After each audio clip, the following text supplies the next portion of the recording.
texte sollicité. En face de cette thèse, plaçons les textes. Cela fait peu de choses. Un texte de Philon d'Alexandrie, 2 textes de Flavius Joseph, une compilation de Pline l'Ancien, c'est tout pour les Esséniens. Plus les manuscrits du désert de Juda et une lettre du patriarche Timothée au 7e siècle.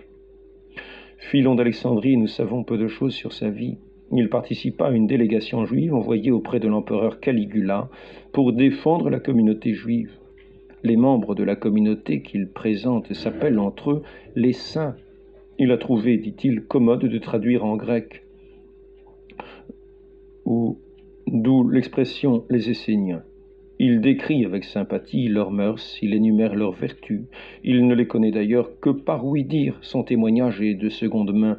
Il ne parle ni de monastères, ni de moines vivants dans des grottes, ni de maîtres de justice. Il décrit une communauté existante de son temps, vers le milieu du 1er siècle après Jésus-Christ.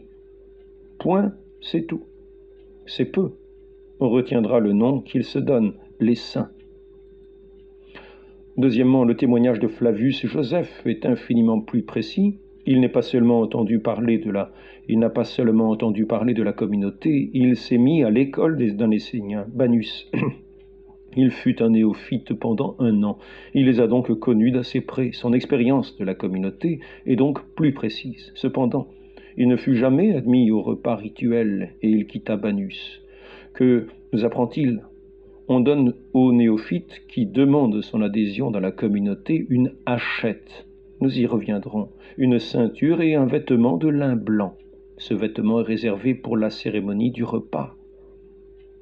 Dit-il, comme une robe sacrée et ôtée à la sortie. Il s'agit donc bien d'une cérémonie liturgique et non pas d'un repas conventuel, comme on veut le dire. Les néophytes n'y sont pas admis et, avant de participer pleinement à la vie de la communauté, ils doivent prêter un serment de garder secret les rites de la cérémonie. Les néophytes, dit-il, sont empêchés d'approcher des objets du culte. En aucun cas, ils ne reçoivent la nourriture avec les anciens. Avant de participer au repas commun, ils doivent jurer de vénérer Dieu, de ne jamais haïr ni l'injuste, ni l'adversaire, mais de prier pour eux, d'assister tous les croyants, etc. Lui-même, Joseph, n'a pas prêté ce serment et il décrit une cérémonie sacrée à laquelle il n'a pas participé. Troisièmement, les manuscrits du désert de Juda, si l'on retient la thèse qu'ils sont les manuels de la communauté décrite par Philon et Flavius Joseph, ils nous donnent des renseignements de premier ordre qui ne sont pas en contradiction avec les précédents, mais qui les complètent très heureusement. Nous apprenons par eux que les membres de la communauté s'appellent toujours les saints ou les hommes de sainteté, mais aussi les élus, les pauvres et bionymes. Expression se retrouve aussi bien dans le commentaire d'Habacuc que dans les autres manuscrits, surtout les fils du juste, Béné Sédek. Ils sont les disciples d'un maître juste, Moré Sédek, en qui ils doivent avoir foi et dont ils doivent écouter la parole s'ils veulent obtenir le pardon de leurs péchés et donc le salut.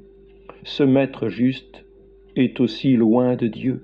Il n'est pas prophète, mais il interprète tous les prophètes. Nous savons aussi qu'il a été persécuté par le grand prêtre qui voulait le mettre à mort, qu'il a été enlevé du milieu de ses disciples. La description de la cérémonie du repas correspond à celle de Flavius Joseph, presque textuellement. Quatrièmement, le texte de Pline l'Ancien est une compilation quelconque qui précise seulement l'emplacement d'une communauté essénienne au-dessus d'Engaddi. Mais il faut bien remettre ce texte à sa place. Les autres sources ne parlant pas d'un monastère et de fidèles, mais de petites communautés dispersées de partout en Palestine et ailleurs en grand nombre. Cinquièmement, l'emplacement du Khirbet, Qumran, comprend un cimetière de 1000 tombes environ et un ensemble de bâtiments de dimensions relativement modestes. Il est difficile d'y voir la disposition d'un monastère dont les moines auraient vécu dans les grottes de la falaise voisine. Del Medico, Serrouya et d'autres retiennent l'idée que ces grottes étaient des guénisotes où l'on déposait des manuscrits sacrés raturés ou rendus impurs par un certain nombre de défauts. Nous savons que ces manuscrits ont été déposés au cours du 1er siècle après Jésus-Christ, dans des jarres ordinaires, de la forme de celles qui étaient en usage courant à cette époque. Au dire du père de Vaux,